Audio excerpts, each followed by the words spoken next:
गुरुंकर पंडित रघुनाथ मुर्मूर ना रे ये हूँ पूर्णिमा गुरु पूर्णमी से कहुए 1925 मसीह सी सांताली भाषार स्क्रिप्ट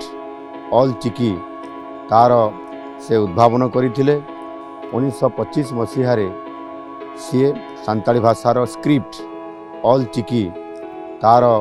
से उद्भावन करते पंडित रघुनाथ मुर्मूर तांकर महान लक्ष्य को आहुरी आगक नापाई आम सरकार मध्य ऑल चिकी लिपि एवं सांताली भाषार प्रसार पाई मध्य प्रतिश्रुतिबद्ध जोटी संपूर्ण भाव में अधिकांश सांताली संप्रदायर छात्र छात्री मान अच्छा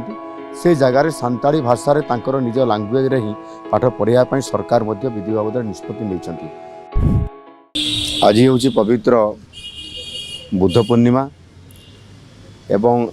आज मध्य ओडिशार जड़े महान स्रष्टा सांताली समाजर किंवदंती पुरुष गुरु गमके पंडित रघुनाथ मुर्मूर जन्म जयंती यही अवसर में मुझे प्रति गभीर श्रद्धांजलि अर्पण करुच्ची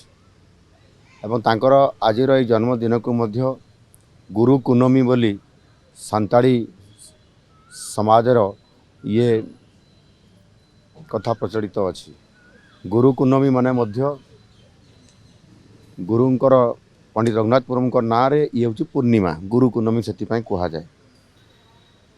पंडित रघुनाथ मुर्मू सांताल समाजर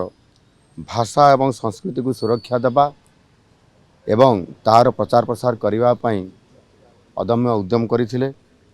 एवं तांकर ये उद्यम सफल होता 1925 मसीह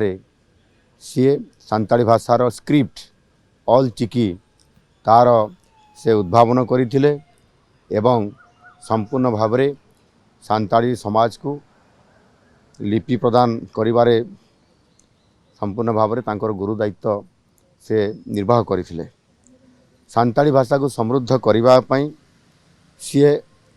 ऑल चिकी भाषा रे से अनेक गीत नाटक एवं पाठ्यपुस्तक मध्य रचना करथिले। यार प्रचार प्रसार करने से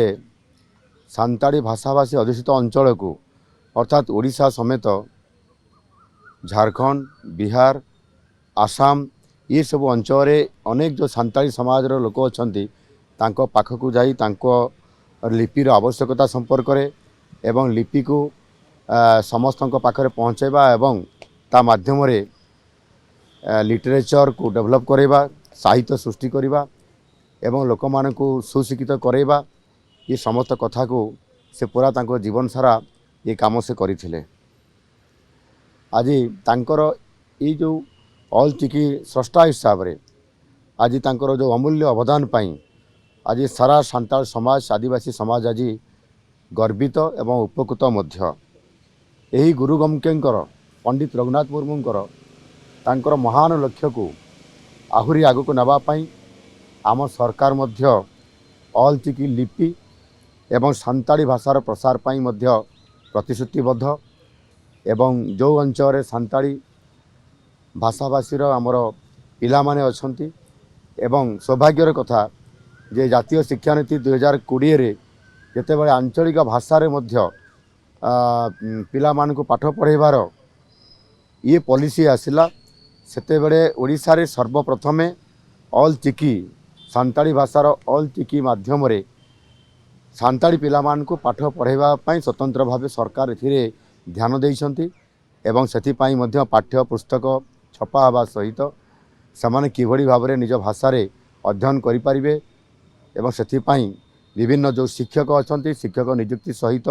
जोटी संपूर्ण भाव में अधिकांश सांताली संप्रदायर छात्र माने अछंती छात्र छात्री माने अछंती से जगार सांताली भाषा रे तांकर निज लैंग्वेज रे ही पाठ पढ़ाई सरकार मध्य विधि बाबद निष्पत्ति नहीं। आगामी दिन में सांताली ऑल चिकी भाषा रे या को प्रत्येक क्लास रे ये संपूर्ण भाव में स्कूल एंड मास एजुकेशन रे हायर एजुकेशन रे ये समस्त सेमानकर लिटरेचर एवं ऑल चिकी रे पाठ्य पुस्तक छपा हवा सहित से पाठ पढ़ार सुजोग ये सरकार मध्य देवाई योजना करिसेंती एवं निश्चित भाव में आगामी दिन में तांकर जो स्वप्न थिला संपूर्ण समाज को एकत्रित करवा संस्कारित करवा एवं ए समाजर समस्त व्यक्तिविशेषर किभଳି भाବରେ समाजर मुख्य स्रोतरे सामिल हेबे सेतिपाई तांकर जो निरविच्छिन्न उद्यम ताहा उपरे जो फोकस करिसंती निश्चित भाବରେ आम सरकार तांकर स्वप्न को एवं तांकर जो मिशन थिला ताकू पूरा करिवे।